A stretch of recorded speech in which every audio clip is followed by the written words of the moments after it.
If you hood educated, I'm glad you made it. Allow me to unfold my knowledge, wisdom, and understanding from a hood brother's point of view to all of you, here, there, and everywhere. Now check me out. For the first time, we're now hearing from witnesses in court as the Jacksonville rapper known as Queso stands trial for murder. That rapper, whose real name is Hakeem Robinson, standing trial with his cousin and co-defendant Leroy Whitaker Jr. The two men are accused in the deadly shooting of Charles McCormick. News for Jax reporter Brianna Brownlee joining us live from the courthouse, where prosecutors, Brianna, called 3 key witnesses today. Yes, it was an intense first day of testimony as the state called several witnesses who say they saw the shooter. However, the defense is questioning if the description matches their client. Girl, where's Charles? Was it Charles? It was a frantic call for help made as bullets tore through a Jacksonville shopping center. They shot Charles McCormick. The caller, who can't be identified, told the court Charles McCormick, also known as Lil Buck, had just left her job after being hired. Despite the moment of chaos, the caller caught a glimpse of the alleged shooter. He has a black mask on. He has on a skull cap. He's running across the parking lot. I see that vehicle just pop out and it's gunning it. Minutes later, off-duty JSO Officer Collins, another state witness, testified he saw a silver Nissan speed away from the scene. He followed the car, later identifying a man in all black getting out and possibly holding a rifle. But the defense says neither witness could actually see the shooter's face and questions their descriptions. He described him as slender, 5'5" to 5'8" in height, wearing a black and gray hoodie and black sweatpants. He shrunk an inch. I don't even remember what our conversation was. Did I write that? Defense attorneys argue that their client, Hakeem Robinson, stands well over 6 feet, while multiple witnesses estimated the gunman was much shorter. Another woman testified 2 men believed to be connected to the shooting burst into her home after the crime. She identified Dominique Bonner, now a state witness, but says she never saw the other man's face, who prosecutors say is Leroy Whitaker Jr. I want fairness. Leroy's father was in court Thursday, as well as the families of Robinson and Charles McCormick. McCormick's family didn't want to speak, but Whitaker's father spoke on behalf of the Whitaker and Robinson families. He says in any case, he wants people to be held accountable, but he wants to see evidence. We're just going to wait for the outcome and see how it's going to be. I'm going to keep my head up and my chest out. Now remember, another state witness is going to be Hakeem Robinson's father, Abdul Robinson. Now, we aren't sure which day he will testify, but tomorrow testimonies are expected to continue. Of course, we'll keep you updated. Reporting live, Brianna Brownlee, Channel 4, the local station. Did you stay where you were at, or did you relocate that Nissan Altima? I relocated. Where? In front of the temp agency. Where was that in relation to where Charles McCormick had parked his vehicle? It was like right behind his vehicle. And what was the purpose of doing that? Get it closer. And when you relocated the Nissan Altima, did the plan change or did it stay the same? It changed up. Did you change it? Yeah, I changed it. And what did you change the plan to be? Well, I told Hakeem that it'd be better if he did it himself. And why was that? It was easier. Why? Because it ain't have to run like all that in the shopping plaza. Was the Nissan parked close to Charles' vehicle? Yes, sir. And what side of Charles McCormick's vehicle was the Nissan's passenger side closest to? His driver's side. Did Hakeem go along with the plan? Yes, sir. Where was Leroy Whitaker seated in the Nissan when you relocated? The back seat. Okay. Where about Hakeem Robinson? Front seat. How did he get to the front seat? Jumped through the middle console.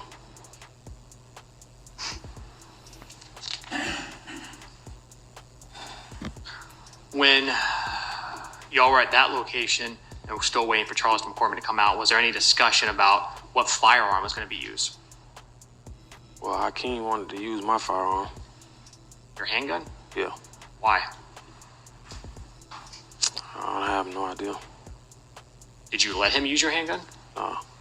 You didn't want him to use it? No. If he'd used it, what would you have to do with it? Get rid of it. Did Hakeem Robinson ever touch your handgun? Yeah. How? He picked it up. It was like, I'm finna use this. I said, no, you're not. So what happened when Charles McCormick came out? Well, Hakeem jumped out. Jumped out of what? Jumped out of the car. Was that the plan? No, sir. All right. How was that different from what the plan was? Well, I came up with a plan of getting closer to his car so when he get in the car, he could jump out of the passenger seat and shoot him as soon as he got in his vehicle. I could pull off faster. And did he wait for Charles McCormick to get closer to his vehicle or get into the vehicle? No. What happened after Hakeem jumped out of the Nissan? Shot at him. Shot at who? McCormick. Did McCormick stay there? No. What'd he do? He ran. What did Hakeem Robinson do? Chased him. And then did what? Killed him. Did you see that? No. Where did they go? On the side of the building. But did you see Hakeem chasing him with the rifle? Yeah. Did you hear shots? Yes, sir. And after those shots, what did you do? I went and picked him up. Picked who up? Picked Hakeem up. Where did Hakeem go when you pulled up to pick him up? Say that again? When you went to pick Hakeem up, where in the vehicle did he go? Oh, he got back into the passenger seat. Then what happened? I pulled off. Where'd you go? Went to towards the front entrance of the shopping plaza. Did anything happen on your way out of the shopping plaza? Yeah. What was that? The police got behind us. What did you think when the police got behind you? What did I think? Yeah. It's time to go. Okay. Did you start speeding? Yes, sir. Did you drive kind of recklessly? Yes, sir. Do you know where you were going? No, sir. Do you know what streets you made it to? Yes, sir. What was that? Townsend. What kind of area is Townsend? It's a residential neighborhood. Did the officers continue to follow you? Yes, sir. At some point, did your car crash? Yes, sir. Where? On Townsend Boulevard. What was that next to? Where you crashed? Was there anything around it? Houses. What's that? Houses. Houses, okay. And what did you crash into? Small tree. Small tree? Yeah. That disabled the vehicle? Yes, sir. What happened after you crashed? We all jumped out the car. Do you recall who got out first? Yes, sir. Who? Hakeem. And then who? Scotty. Right. When Hakeem got out, what did he do? He ran a different way from us. All right. What direction was that? Well, we ran in front of the car. He ran to the right of us. So across the street in the opposite direction? Yeah. Did Hakeem take anything with him? Yes, sir. What was that? Murder weapon. Where did you go? I ran behind Scotty. Did you take your Glock with you? No, sir. Did Scotty, Leroy Whitaker, take his rifle with him? No, sir. Where were they? Still in the car. Were you able to catch up to Leroy Whitaker? Yes, sir. And what did the two of you do? Jumped a lot of fences. In addition to the Glock and the rifle that you said Scotty Leroy Whitaker left behind and yourself, was there any other evidence in that vehicle that you were aware of? Yes, sir. And what was that? T-shirts. Show you. Cold-blooded demonstration. But this is what's happening nowadays, right? And I can't even say nowadays because it was happening back in my days and it was happening, the days before my days. When a lot of people get in a jam and you get the prosecuting attorney telling you, hey, listen, you're going to spend the rest of your life in the penitentiary. That pressure right there busts pipes. You got to understand that everybody is not built for pressure. You got young brothers out here right now today running around with guns with 200 rounds in them, ready to kill everything walking. I'm talking about will walk up on a person and shoot them down, stand over them, shoot them down and everything. But when they get in that courtroom, when they get in front of those homicide detectives, all that pretending that they was doing to be tough, to be out there toting them guns and killing people and spraying down the block and all that old type of stuff, all that camouflage they had on, you know, got everybody thinking, hey man, this guy crazy, man. I'm telling you, man, he shot dude, he killed him, he did that. But when they sit in that room with them detectives, hey, we're charging you with first-degree murder here, son. First-degree murder? Man, I ain't did nothing. Yes, you did. Yes, you did. We got the evidence. We got witnesses pointing you out. You're going to do the rest of your life in prison. Okay, hold on, man. All right, look, wait a minute. Let me just tell y'all the real truth. Can I tell y'all the real story? Y'all gonna do something for me if I tell y'all everything and who was there and what happened? I'm gonna tell y'all the who, what, where, when, and why. Is y'all gonna look out for me? We'll consider it. We can't promise you anything, but, we'll consider it. And that is enough for them to turn coat on you. That's all it takes. Is that pressure. And we are witnessing it with our own bare eyes. And I hope that a lot of you young brothers and sisters and classic brothers and sisters who are still in that life, look at what's going on. They done put this boy under so much pressure that he telling everything. But not only that though, y'all. He was the boy that laid the play down. He was the boy that was sitting up there stalking Buck. Buck, pardon me, because y'all probably don't know Buck. Buck is the one that got killed. Buck is the one that Ksoo is on trial for, right? And we want to extend our condolences to Buck and his family. For those of you who pray for them. Pray for them. Pray for some strength, some understanding. Because they going through it all over again now that they back in this courtroom. But now, back to the brother that they just had on the stand. He is the one, y'all, that laid the whole play down. And what I mean by that, he took it upon himself to use the internet to stalk Buck, to see where Buck lived at, to know where Buck was going. And then told Queso, he called Queso, hey, look, I got the low on Buck. He over here right now. Let's do this. And Queso, hey, look, he about that. So hell yeah. Why? Because Buck dissed Queso's brother. Queso had he had a brother that goes by the name of Willie. Rest in peace to that brother. Condolences to his family as well. If y'all want to pray for him, pray for his family as well. But Willie got killed in 2019. So Queso want anything that's talking crazy or whoever killed his brother, he out for blood. He want his get back. He want his revenge. And Willie made a diss song. Disrespecting, excuse me, y'all. Buck made a diss song. Disrespecting Willie. Talking about, how they dissed the dead and stuff like that now. And when Queso heard that, it was on. And like I say, this brother right here laid down the whole play for Queso to get his revenge on Buck for making that diss song and then turned around. Now he finna bury Queso for something that he helped put together.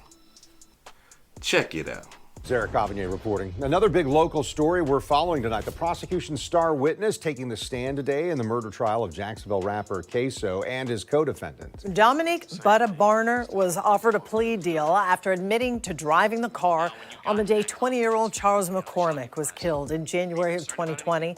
Bonner testified that Hakeem Robinson, also known as Queso, wanted to kill McCormick, known as rapper Buck, for making a diss track against Hakeem's deceased half-brother. Leroy Whitaker also facing trial for murder. News4 Jax reporter Brianna Brownlee has been following this trial the past several days. Brianna? Yes, we just left out of the courtroom about 5 minutes ago, and that testimony was still underway. Now, Dominique Bonner has been on the stand for more than 3 hours. Now, about 15 minutes ago, the cross-examination did wrap up. However, when we left out, they were still in the middle of the redirect. Now, as you guys mentioned, Dominique Bonner did take a plea deal, and he is now a state witness and has identified Hakeem Robinson as the shooter. However, the defense says he can't be trusted. Hood hotter than a stove, circle small like a Cheerio. Home I died on his birthday, 23, ain't here no more. This song is known as a diss track, and the voice you are hearing is the late Charles McCormick. Who that in your blunt? We been smoking on Wedley. Park out screaming out for help. Headshot instantly. What does the lyric "smoking on Willie" mean? You smoking on a dead person. Is that a good thing? No, it's a bad thing. Willie Addison was the son of Abdul Robinson Sr, brother to Hakeem Robinson, and Abdul Robinson Jr, who was shot and killed back in 2019. Shackled, dressed in a red jumpsuit, and holding a stoic expression, ATK affiliate Dominique Bonner gave his side of the story the day Charles McCormick was killed. Bonner already pleaded guilty to his part in the murder of Charles McCormick after a witness was able to identify him by his 1993 tattoo, which is his birth year. Now he's a state witness. Because of the diss track he made. Is why Bonner says the plan was put in motion to kill McCormick. According to Bonner's testimony, he made a burner account to keep tabs on McCormick. He said he found his address on Core and said the plan was for him, Hakeem Robinson, and Leroy Whitaker Jr. to ambush McCormick. However, Whitaker Jr.'s defense attorney, Julia Schlax, says Bonner is a well-known paid assassin who is known to try and testify and cut deals with the state. Before you get to McCormick's apartment on the day of the murder, Leroy Whitaker, no specific words had come out of his mouth indicating he knew what you were doing or what the plan was, right? Yeah, no words came out of his mouth. Bonner also says Whitaker Jr. was not the shooter and says it was Hakeem Robinson. However, Robinson's defense attorney fired back, saying with Bonner tangled up in multiple pending cases, he will lie to save himself. I know that the state and you have been keep saying that, you haven't been promised anything, right? Right. But if you testify that it was not Hakeem Robinson that was the shooter, you don't get the deal. If you say it was someone else, you don't get a deal, right? Right. Now, we did mention that Dominique Bonner was a star witness, but of course, we're still waiting to hear from Abdul Robinson Sr, who is Hakeem Robinson's father, who's expected to be another state witness. Now, testimonies will continue next week, and of course, we'll be here to update you. Reporting live, Brianna Brownlee, Channel 4, the local station. Cold-blooded demonstration. Y'all see that? Y'all see this boy up here? I'm talking about telling the whole truth and nothing but the truth. Now, listen. You young brothers, you young sisters, you old classic brothers and sisters that are still in that life, understand something, that you are not exempt from somebody getting on that stand doing exactly what that brother is doing. Telling the whole truth and nothing but the truth. This man told, I'm talking about the jury, hey, listen, check this out. I put it together where I wanted the man to get in his car so Queso can get out and kill him. Oh, did it go like that? No, it didn't went like that. Ksoo, as soon as he seen him, he jumped out and got the gun in at him. He was just anxious. He couldn't wait to see him. He couldn't believe it. Yeah. And this is his homeboy. This is Ksoo's homeboy. They like this here. Gang in them. Yeah, see. Gang could get on the stand and put your ass in prison for the rest of your life. These are the same guys that Ksoo was probably killing for, stealing for, robbing for. And now these same guys are part of his same gang, ATK, down there in Jacksonville, Florida. It's finna bury him. Finna put him in prison for the rest of his life if he gets convicted. Cold. I'm talking about cold. And I can't understand, why would you even go to trial on something like this? When you got your homeboy testifying against you, you got witnesses. Not only that, the woman that, the boy that's testifying and the other brother that's on trial, Scotty, they ran into a woman house, she testifying against them. But that's not the kicker though. It gets low down and rotten. Have y'all ever seen somebody's father tell the detectives that that's his son? When the detectives put a video in front of the father and the father look at the video and say, yeah, that's my son right there. He the one that did that killing. Check it out. Yes, sir. Right. Now, when you watched that video of the murder of Charles McCormick, did you recognize the shooter? Yes, sir. Who was the shooter in that video? Hakeem Robinson. Your son, Hakeem Robinson. Yes, sir. And obviously he's your son, so you're very familiar with him. Yes, sir. You're familiar with his height and his build? Yes, sir. Your father? I'm talking about the man that gave you life? Finna take your life? Man, this is low down dirty. I'm talking about Ksoo father might as well pull a gun out, cock it back, and put it to his son's head and blow it. He might as well blow it.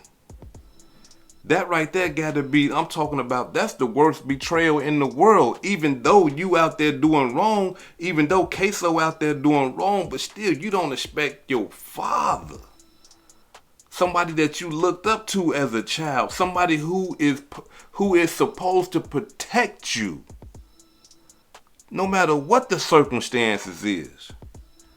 I'm talking about no matter what. This is your father. You supposed to run to him and say, man, I messed up, Dad, and he supposed to comfort you. It's okay, son, calm down. We gonna work through this no matter what happened. I got you. I love you. You my son. I mean, I told you about running around in them streets, but now look where we at. It's okay, son. But no, not Ksoo father. No. He's selfish.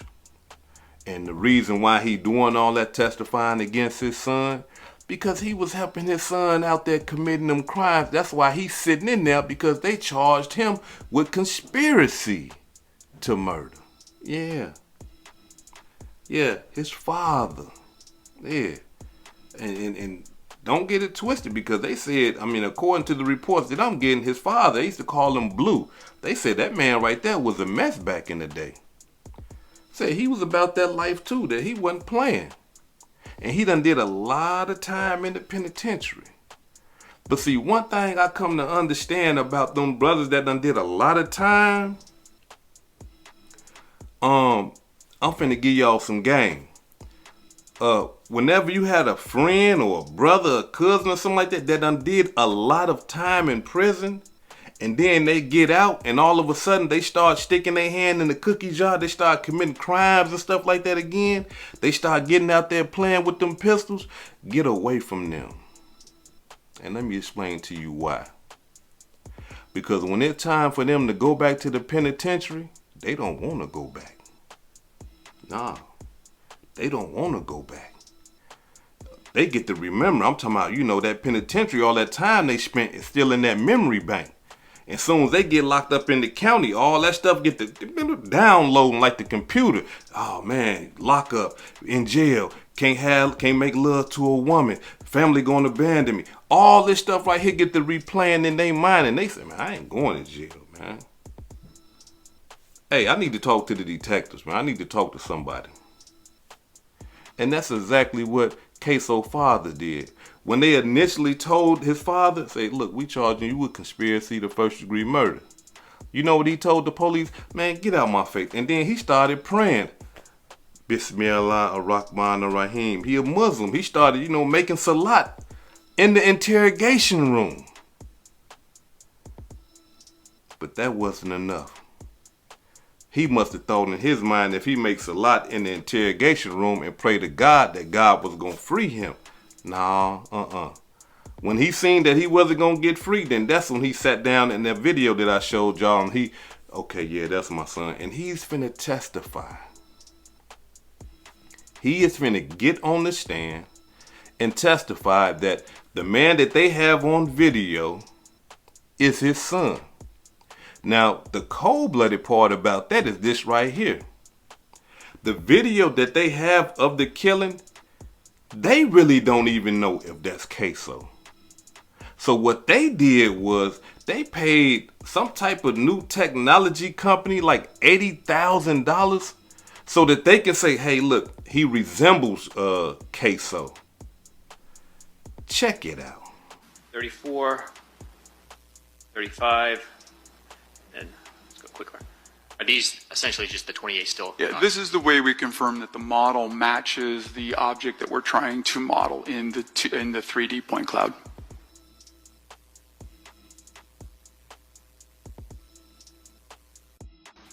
This is new technology. This is the type of stuff that they using on you criminals nowadays. Yeah, so all that mask and all that old type of stuff, they finna get you in the room, have you posing like them old Egyptian poses. Remember how we used to be popping back in the day? Like them old Egyptian poses, like they got Queso right there, leg up, leg down and all that. And they measuring this brother. Yeah, they measuring. They don't even really know if it's him or not because he was ghosted up. He got masks on, clothes on. They don't even know it's him. So that's why they had to use this new technology to say that, yeah, he got the same body as that person. But now, though, to put the icing on the cake for that is that they got his father. And if you remember in the video that I showed you, they asked his father, you know that's your son. Yeah, yes, sir. You can tell by his body and the way his structure is that that's your son. Yes, sir. You see what I'm saying? See, they really don't know. But his father is corroborating the evidence that they got against his son.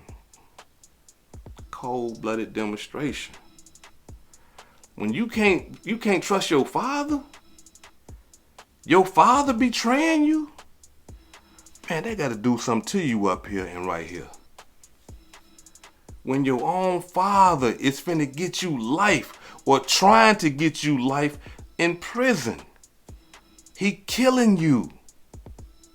Your father. Come on, man. Can y'all imagine that? Here it is.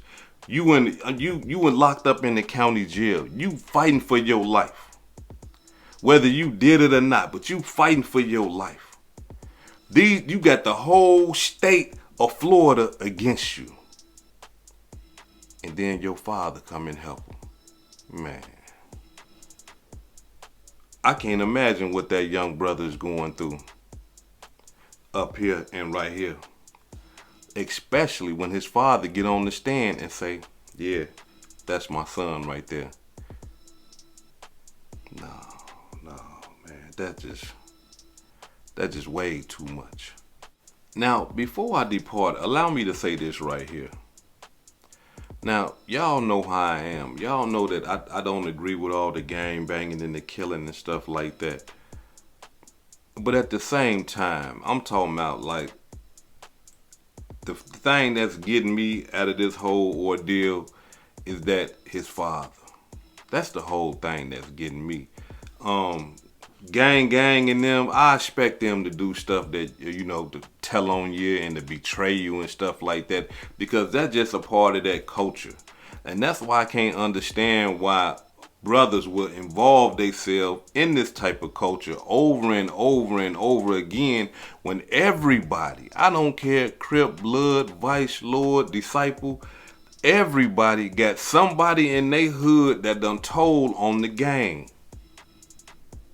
But yet and still, people still participate in the nonsense. It don't make no sense. It's backwards thinking. Here it is. You know people will tell on the gang. You know that. But you still gonna participate in the gang and do illegal activities, knowing that people will tell on the gang when they put under that pressure. Yeah, that pressure busts pipes. Yeah, I'm talking about life. Man, I can't do life, man. I'm in love with my girlfriend over here. She finna have a baby.